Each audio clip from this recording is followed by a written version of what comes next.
¿Qué tal a todos? Vamos a continuar con el contenido del curso.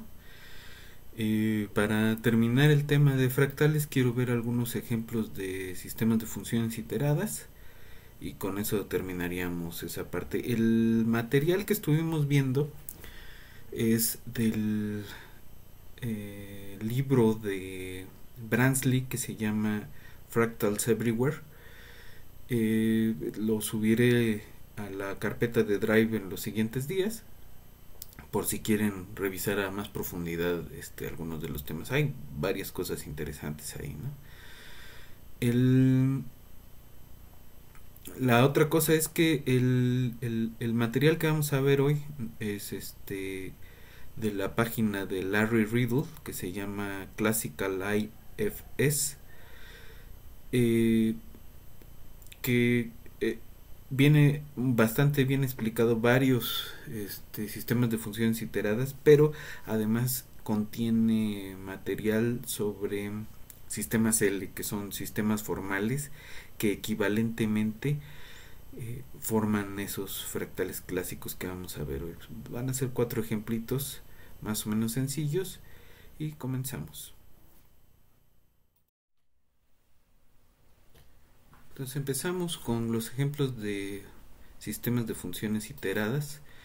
El primer ejemplo que quiero ver es el triángulo de Sierpinski. El triángulo de Sierpinski se construye de la siguiente forma. Tenemos un triángulo equilátero. En este triángulo le quitamos el triángulo que se forma en los puntos medios y a las copias les hacemos lo mismo, ¿no? Entonces se ve de esta forma,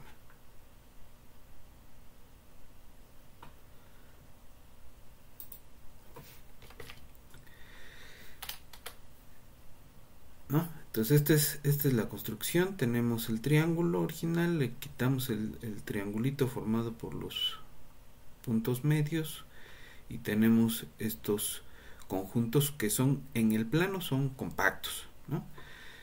Y además este contiene a y este contiene a y este contiene a y seguro el S4 está contenido en S3 y entonces tenemos una cadenita ahí de contenciones, lo que significa que nos estamos aproximando a otro conjunto, ¿no? Tenemos una sucesión de puntos, o sea, todos estos conjuntitos, todos estos triangulitos modificados, pues son puntos en H de R2, ¿no? Son conjuntos compactos. Entonces son puntos en H de R2 y tenemos una sucesión que entonces es en el sentido de pensar en el conjunto más epsilon, tenemos una sucesión que es convergente. Entonces, ¿cómo llegamos vía la aplicación iterada de funciones a este atractor que es el triángulo de Sierpinski? Pues esta es una forma de llegar, ¿no? Entonces aplicamos estas 3 transformaciones una y otra vez y vamos a ver qué pasa. Ahora, si se fijan ustedes, esta transformación de acá es la identidad por un factor de un medio, ¿no? Es decir, es un escalamiento con un factor menor que 1 y mayor que 0, entonces es una contracción, ¿no? Esto es una contracción euclidiana.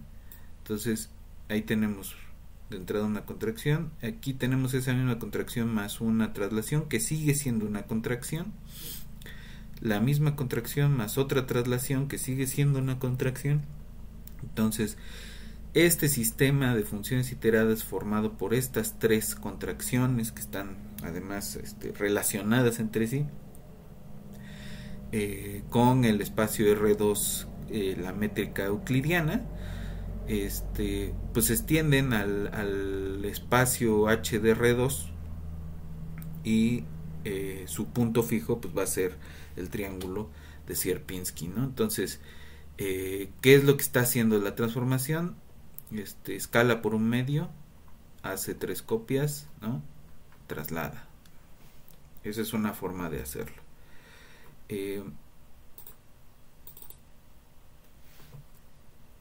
Entonces,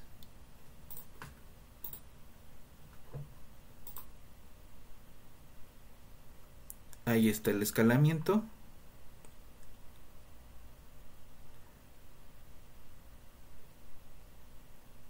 Tenemos la traslación en una dirección y la traslación en la otra dirección, y eso es lo que va a estar haciendo. Cuando lo apliquemos iteradamente, pues vamos a obtener lo que necesitábamos. Entonces vamos a ver otro ejemplito con el triángulo de Sierpinski. Este es el Sierpinski, ¿no? Y si le aplicamos ese mismo sistema de funciones iteradas, la foto de Sierpinski sigue siendo un compacto. Entonces no importa que partamos bien del triángulo completo o bien de la foto de Sierpinski, vamos a tener el mismo atractor todo el tiempo, ¿no? Es el único punto fijo asociado a ese conjunto de funciones. Entonces, realmente no va a importar cuál es el atractor, siempre que sea el punto inicial, siempre que de veras esté en HDR2, es decir, que el conjunto sea un compacto. Vamos al segundo ejemplo. El segundo ejemplo es el dragón de Levy, la curva llamada el dragón de Levy. Entonces partimos de un triángulo y a ese triángulo le vamos a pegar dos triángulos. Es un triángulo isósceles, y en los dos lados iguales les vamos a pegar copias más pequeñas de triángulo isósceles, ¿no? Vamos a formar un triángulo isósceles de esta forma, y en los lados de estos dos les vamos a pegar otros dos y otros dos y otros dos y otros dos y otros dos.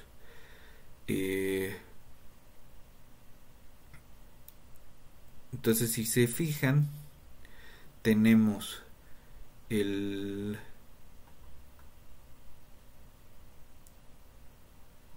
estas dos copias pegadas. Acá está el L0, ¿no? El conjunto L0, el conjunto L1 aquí está, el conjunto L2 aquí está, y el conjunto L3 aquí está, pegado en el L4. Entonces, esa es otra forma de tener la cadena de contenciones de esta sucesión, ¿no? Entonces,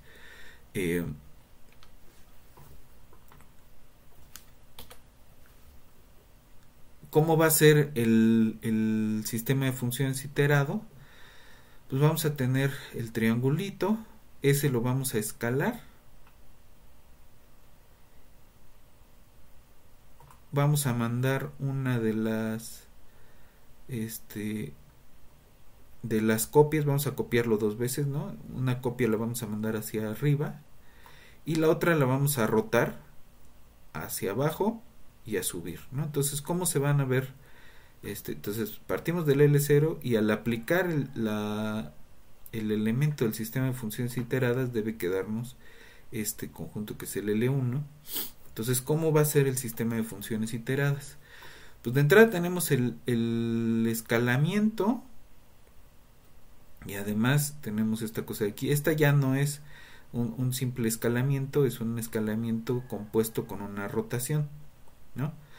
Si se fijan, tenemos el determinante de esto es distinto de 0. De hecho, es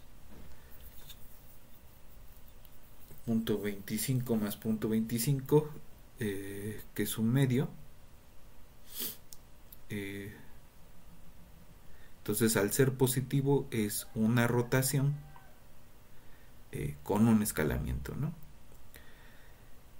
Aquí tenemos un escalamiento con la rotación y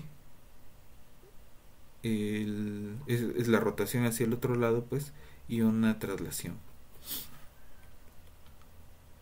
Entonces este es el atractor que se llama el dragón de Levy. Podemos ver la simulación. Partimos del triangulito y se van formando estos conjuntos, y eventualmente, al aplicar el sistema de funciones iterado, llegamos a la curva que se llama el dragón de Levy. Otro ejemplo interesante es la curva de Koch. ¿Cómo es la construcción de esta cosa? Vamos a partir de un segmento de recta. Le vamos a meter un triángulo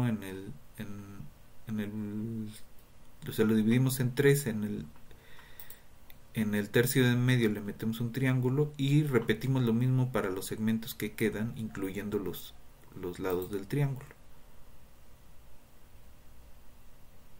Y lo repetimos una y otra vez. Este método de construcción, ¿cómo lo expresamos? Como un sistema de funciones iteradas, ¿no? Aquí está lo que se está haciendo, ¿no? Tenemos un segmento, en el tercio medio metemos un triangulito de esta forma, y en el tercio medio de los segmentos que quedan, incluyendo los lados del nuevo triángulo, metemos otro triángulo, ¿no? Entonces, ¿cómo es el sistema de funciones iteradas? Este tiene 4 elementos. Tenemos de entrada un escalamiento por un tercio, luego tenemos ese escalamiento por una rotación y una traslación, esa misma rotación aplicada una vez más y una traslación, y el escalamiento con una traslación. Entonces, al contener todas un elemento de escalamiento, se vuelven todas una contracción, es decir, una isometría euclidiana compuesta con un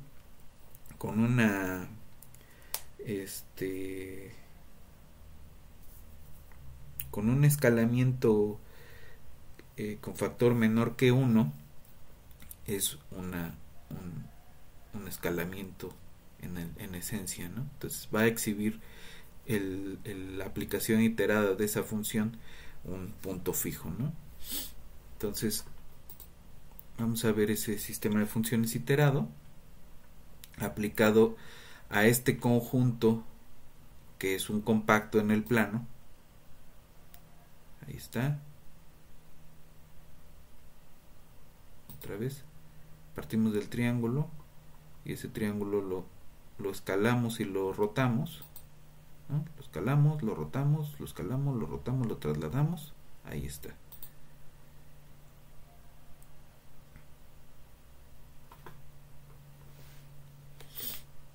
Ok.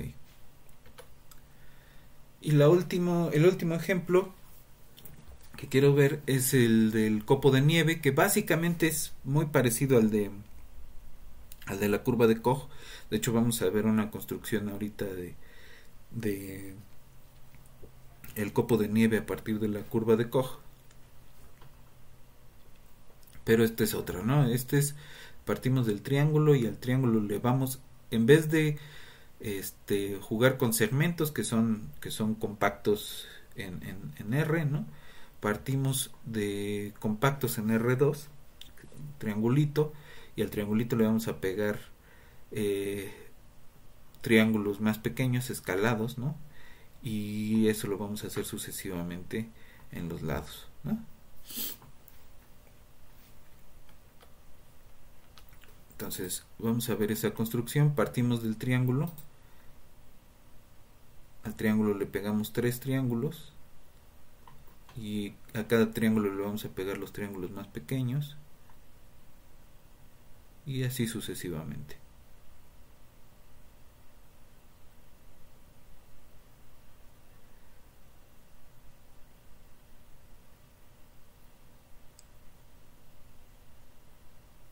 Ok, entonces, ¿cómo expresamos eso como un sistema iterado de funciones? Ya no es tan sencillo, ¿no? Pero si se fijan, todas estas son puras traslaciones. el escalamiento por un tercio y una traslación, el escalamiento por un tercio y una traslación, el escalamiento y una traslación, el escalamiento y una traslación. ¿Por qué necesitamos 6 traslaciones? Porque este sistema iterado de funciones se va a basar, se va a aplicar a un hexágono. Entonces vamos a estar jugando en las orillas del hexágono y por eso necesitamos las 6 traslaciones. Y esta de aquí pues es un escalamiento compuesto con una rotación. Entonces son 7 las funciones que están en este sistema iterado, y este va a ser su atractor. Entonces partimos de un hexágono regular y los diversos escalamientos y rotaciones van a ir viéndose de esa forma. Entonces, si se fijan, partimos también de un compacto, pero de un compacto que es flaco, ¿no? O sea, es un compacto en el sentido de que son puras curvitas. Que son los lados del hexágono. Y vía los escalamientos se va a ir llenando densamente y va a tender hacia un compacto que sigue siendo un compacto en R2, ¿no? Hay otra forma de construirlo, también son 6. En esta construcción vamos a hacer uso de lo que ya hicimos de la curva de Koch, y con esa curva de Koch se va a estar jugando, ¿no? Entonces aquí tenemos 2 rotaciones escaladas compuestas con traslaciones. Aquí tenemos escalamiento con una traslación, escalamiento con una traslación, y acá abajo otro escalamiento con una traslación. Y aquí tenemos otra rotación escalada con una traslación, ¿no? Entonces tenemos 3 y 3. Si se fijan en todo lo que hemos visto, no hay cambios de orientación. Entonces, además, las rotaciones que hemos estado viendo al aplicarse iteradamente, pues forman un grupo. Entonces eso otro punto interesante de estas cosas, ¿no? Estos sistemas de funciones iteradas también forman grupos de transformaciones. Entonces vamos a ver, esto se va a formar a partir de la curva de Koch aplicada alrededor de un triangulito. Este es el mismo, pero no quiero ver ese. Entonces permítanme entrar a la página del... Este es Larry Riddle, es el que hizo todos las simulaciones que hemos estado viendo hoy, y trae un montón de ejemplos en su página, y el que quiero ver es este. Entonces aquí está, con triángulos, ahí está.